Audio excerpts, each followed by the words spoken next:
Татварын өртөө аж ахуйн нэгжүүдийн дансыг нээж үйл ажиллагааг сэргээх чиглэлээр засгийн газраас өгсөн 1 сарын хугацаа дуусах төгсгийн үед 12,153 татвар төлөгчийн 3.7 их найт төгрөгийн өрнөөс ердөө 72.4 тэрбум төгрөг барагдуулсан тун гарчээ.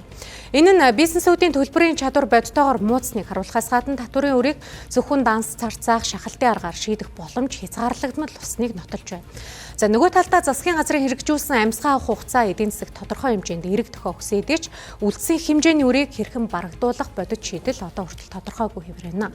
Цаашид засгийн газар татварын багц хуулийн шинжилгээний хүрээнд үр төлбөр төлөх хугацааг сонгох болсноо мэдгдлээ. За сарын хугацаанд бол нийт 2100 гаруй татвар төлөгчөөс 72.4 тэрбум төгрөгийн өр нь бол барагдаад байгаа гэсэн үг. Өөрөөр хэлбэл 12,153 татвар төлөгч маань 3.7 их найт төгрөгийн өртөө байсан. За энэ бол татварын албан дээр хоримтлагдсан одоо удаан жил хоримтлагдсан тийм үр төлбөрүүд байсан. Энэ үр төлбөрөөс бол 72.4 тэрбум төгрөгийн өрн сарын хугацаанд барагдсан гэдэг юм дүн мэдээтэй байна.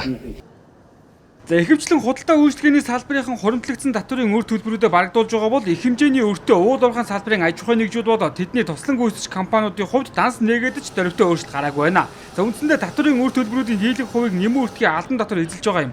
Тэгвэл шинээр өргөн барихаар болсон татварын багц хуулийн төсөлд аж ахуйн нэгжүүдийг бараа бүтээгдэхүүнээ борлуулж ашиг олсныхын дараа нэмэн өртгийн албан татварыг төлдөг байх зохицуултыг оруулахар болсныг онцоллоо.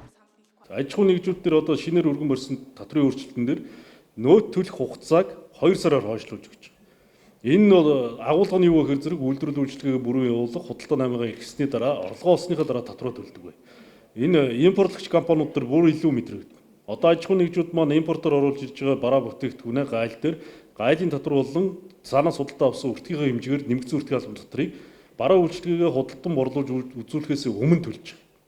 Тэгэхээр энэ үйлчлэгийг бид нар гайл дээр авахгүй энэ татварыг бараа үйлчлэгээ зах зээлд гаргаад ашиг олсныхаа дараа буюу 2 сарын дотор энэ нэмэгдсэн өртгийн албан татварыг төлөх ёстой. За энэ 7 хоногоос эхлээд парламентын төвшөнд гол сэдв нь татварын хуулийн шинжилт нэрлэгдэж байна. Иймээс ч Монгол Ардын нам болон ардчилсан намууд бүлгийн хурлуудаараа татварын хуулийн шинжилтээр танилцж санал дүгнэлтүүдэн боловсруулж эхлэв байна.